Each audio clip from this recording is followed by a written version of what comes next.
छत्तीसगढ़ युवा आयोग के अध्यक्ष जितेंद्र मुखियाल जी, नगर के प्रथम नागरिक, महिला नेत्री बाबू हेमा सुरेश देशमुख जी, कमेटी के अध्यक्ष राजनाथ जी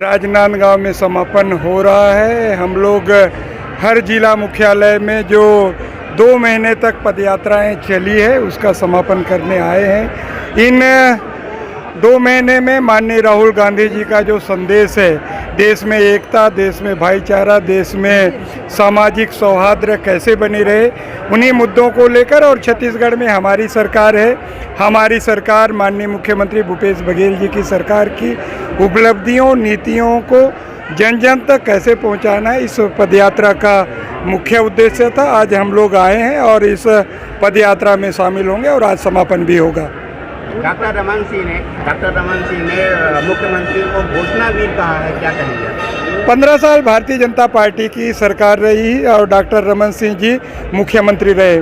मैं पूछना चाहता हूं, 2003 में प्रदेश अध्यक्ष हुआ करते थे भारतीय जनता पार्टी के, उनके घोषणा पत्र था हम सरकार में आएंगे, भाजपा का कहना साफ, हर किसान का कर्जा माफ। 15 साल सरकार में रहे, 1 रुपया किसी का कर्ज माफ़ नहीं किया। उन्होंने 12वीं पास पढ़े लिखे युवाओं को नौकरी देंगे, नौकरी नहीं देने से बेरोजगारी भत्ता देंगे। क्या 15 सालों में बेरोजगारी भत्ता दिया? क्या उन्होंने 2100 रुपया धान का समर्थन मूल्य, 300 रुपया बोनस देने की बात किया? क्या डॉक्टर रमन सिंह जी उन्होंने क्या? हम 36 वादों के साथ छत्तीसगढ़ की महान जनता के पास गए थे। 36 वादों में लगभग हमारी 32 वादे पूरे हुए हैं।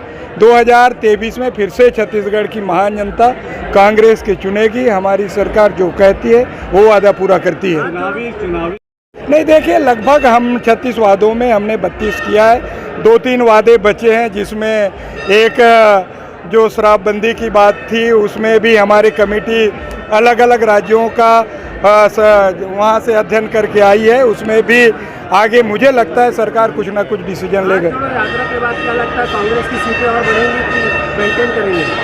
हम 75+ टारगेट लेके चल रहे हैं, उसमें एक राजनांदगांव भी है। हमारा टारगेट राजनांदगांव सीट जीतना है। पिछली बार डॉक्टर रमन सिंह जी बोल्ड होते होते बच गए थे, मुख्यमंत्री रहते हुए 15-16 हज़ार वोटों से जीते। इसका मतलब साफ है डॉक्टर रमन सिंह को यहाँ की जनता भी नहीं चाह रही है।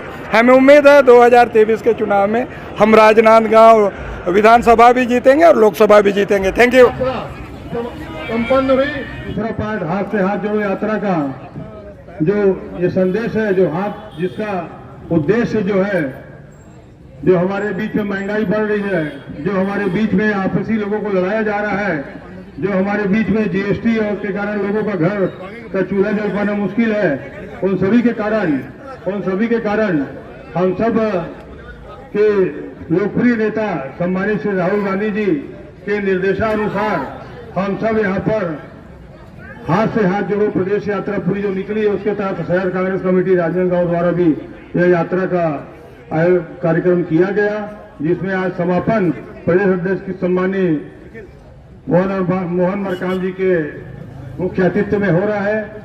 हमने जो आज देश में दशा और दिशा चल रही है उस बारे में जनता को अवगत कराया। जनता का हमें बहुत सहयोग मिला, बहुत साथ मिला। जहां जहां हम सब गए वहां लोगों ने कहा कि सही बात है, महंगाई बढ़ रही है, आप लोग अच्छा काम कर रहे हो, सही बात है, लोगों को लड़ाया जा रहा है, आप सब अच्छा काम कर रहे हो। हम सबके घरों की स्थिति जो है एस्टिमेट बिगड़ रहा है। जनता ने हमें बहुत भरपूर सहयोग दिया, भरपूर साथ दिया और इस हाथ से हाथ जोड़ो यात्रा की उन्होंने बुरी प्रशंसा की और साथ देने का भी उन्होंने आश्वासन दिया। और प्रदेश जी स्वागत करते हैं। देश बिक रहा है साथियों, क्या हो रहा है? देश बिक रहा है। इसी लोगों को सावधान होना पड़ेगा। 2023 और 2024 के चुनाव में आप लोगों को भारतीय जनता पार्टी को सबक सिखाना पड़ेगा। छत्तीसगढ़ में हमारी सरकार माननीय मुख्यमंत्री भूपेश बघेल जी के नेतृत्व में छत्तीसगढ़ में कांग्रेस की सरकार है। साथियों, हमारे मुख्यमंत्री कांग्रेस की सरकार छत्तीसगढ़ का तस्वीर और तकदीर बदलने का काम किया है। आज छत्तीसगढ़ का चाहे किसान हो, बेरोजगार हो, व्यापारी हो, आम जनता हो, सभी खुश है।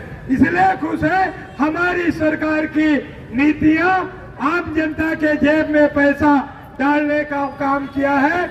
आम जनता के, किसान के, मजदूर के, बेरोजगार के खाते में पैसा डालने का काम किया है। यह छत्तीसगढ़ का व्यापार व्यवसाय भी बूम कर गया है। आप सबको पता है जहां जीडीपी पूरा देश में माइनस है, मगर छत्तीसगढ़ का जीडीपी पूरा देश में पहले नंबर पर। साथियों, पूरा देश में बेरोजगारी दर कहा जहां 8% है, वही छत्तीसगढ़ में बेरोजगारी दर 0.8% साथियों, हमारी सरकार की नीतियां हैं। यहाँ से आपके राजनांदगांव से डॉक्टर रमन सिंह जी 15 साल से सरकार के मुखिया रहे भारतीय जनता पार्टी के, मगर आप सबको पता है 15 सालों तक सिर्फ और सिर्फ झूठ बोलने का काम किया।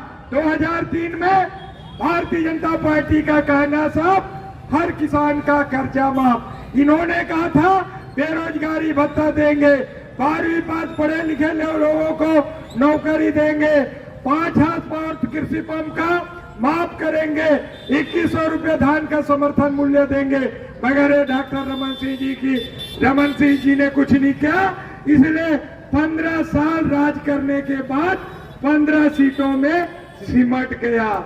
आज आप लोग भी यहाँ से मुख्यमंत्री हैं, मगर 15,000 ले देकर 15,000 16,000 वोटों से जीते हैं। इस बार डॉक्टर रमन सिंह जी को सबक सिखाएंगे कि नहीं सिखाएंगे? आवाज में दम नहीं है, सिखाएंगे कि नहीं सिखाएंगे? दोनों हाथ ऊपर होना चाहिए तभी हम मानेंगे, है ना? डॉक्टर रमन सिंह को यहाँ से पानी पिलाना है, सबक सिखाना है।